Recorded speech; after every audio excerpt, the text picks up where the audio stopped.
permit है ही नहीं तो ये चलान पे कर देना तो नहीं ना डॉक्यूमेंट नहीं ना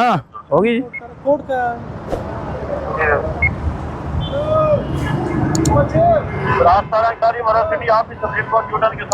उसके ऊपर आल्टी सेक्टर की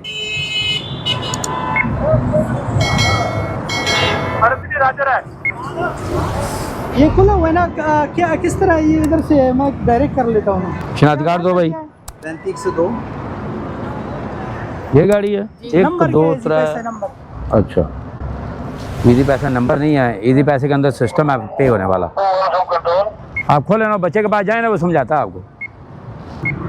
सर कुछ शिफ्ट हो सकती थी जरा मेहरबानी कर बस एक कोड पे टिकट दे रहा हूँ ठीक है 1530 रुपए का ठीक है यकीन मानो मैंने कम कर दिया ना जो एक कोड पे टिकट दे रहा हूँ मेरे प्यारे